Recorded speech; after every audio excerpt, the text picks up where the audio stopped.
Venimos.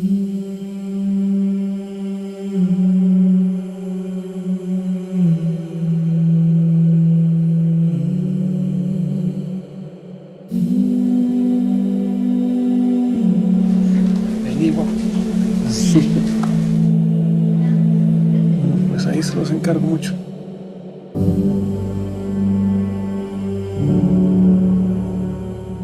Esta película se inicia se originó en Honduras y tiene como argumento principal el secuestro de dos niños. Y este secuestro se llevó a cabo por parte de las bandas delictivas de la región que se ocupaban de la venta, del tráfico de niños, más allá de los intereses individuales pedófilos. Estas bandas delictivas se dedicaban al comercio y la explotación de niños. Con ustedes, Luis Tavares.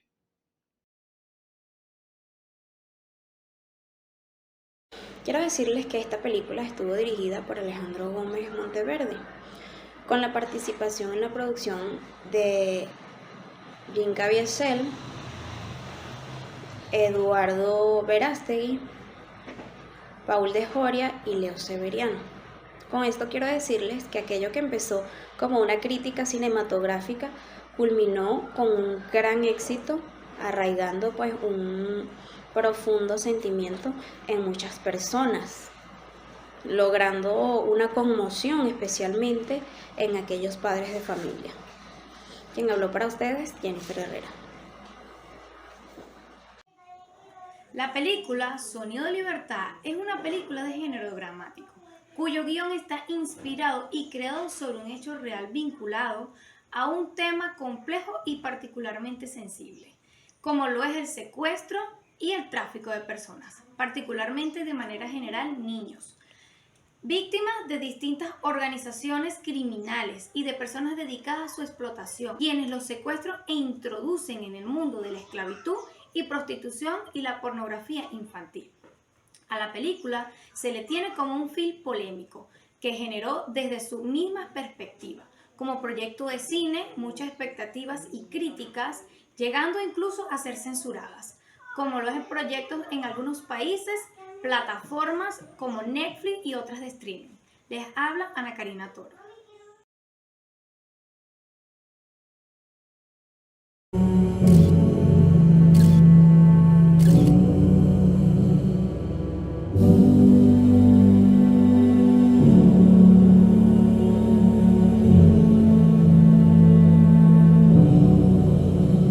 All I've ever known, to always keep you close, holding on to hope.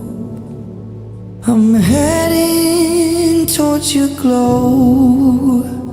Give me strength, give me strength. My love, I'm fighting to find you. Don't give up, don't give up. Soon I'll be beside you. Queridos amigos, la trama policial de esta película se desarrolla en toda su extensión una vez se muestra en pantalla a los menores de quienes se les habló anteriormente.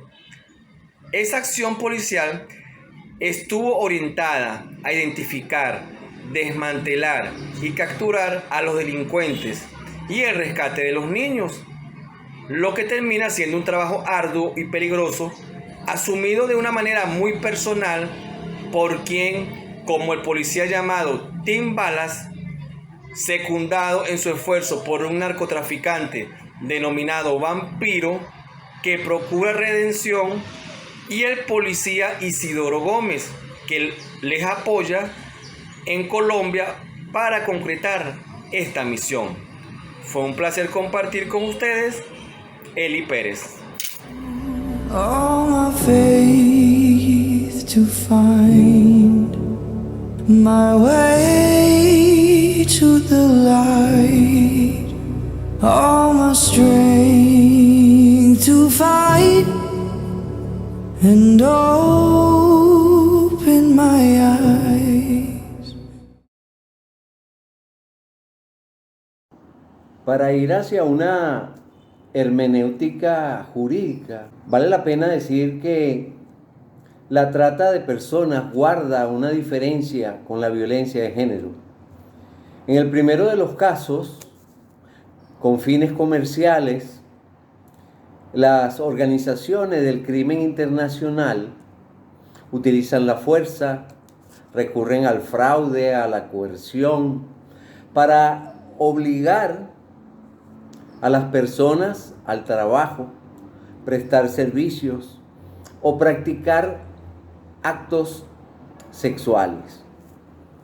Por su parte, la violencia de género se le conoce como aquella en la cual el hombre ejerce contra la mujer, vinculada a él como su cónyuge o por relación análoga de afectividad en otra condición, e incluso aún sin la convivencia o relación en el momento de producirse los hechos, recurre a la violencia. Ambos casos constituyen especies de delitos graves e incluso se incluyen dentro de los crímenes internacionales. ¿Por qué?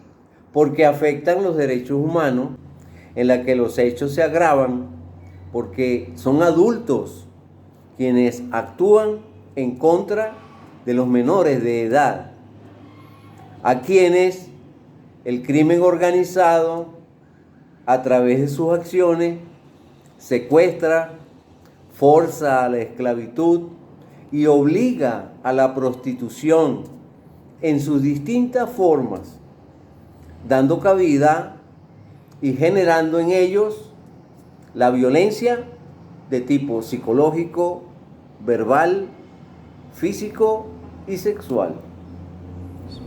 Give me strength, give me strength, my love, fighting to find you. Don't give up, don't give up. Soon I'll be beside you.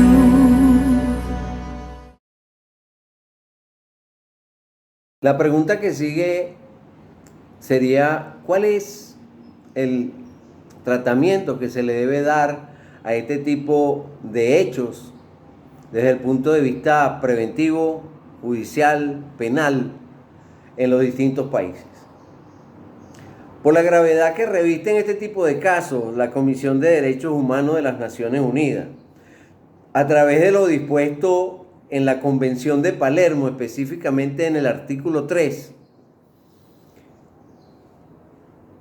conviene y ha dispuesto que los estados deben estar comprometidos a prevenir, reprimir y sancionar a este tipo de delitos y crímenes, primeramente a través de su orden interno y luego a través de lo que está dispuesto en los tratados y convenios internacionales, lo que compromete a todos los estados a proteger a la familia, la mujer, los niños, y les da el deber de implementar todo tipo de acciones de vigilancia electrónica o de cualquier otra naturaleza con carácter permanente, a fin de obligarlos a que, por vía de actuación de las autoridades competentes, se realicen todo tipo de acciones que le nieguen el espacio de acción a las organizaciones del crimen internacional,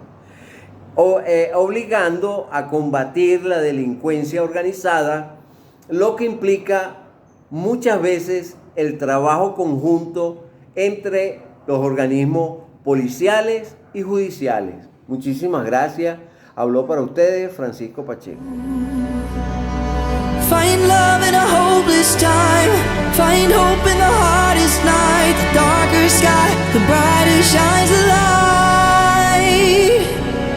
Find faith for the terrified. Find strength, know you'll survive. The darker sky, brighter shines the light. Give me strength to find my way.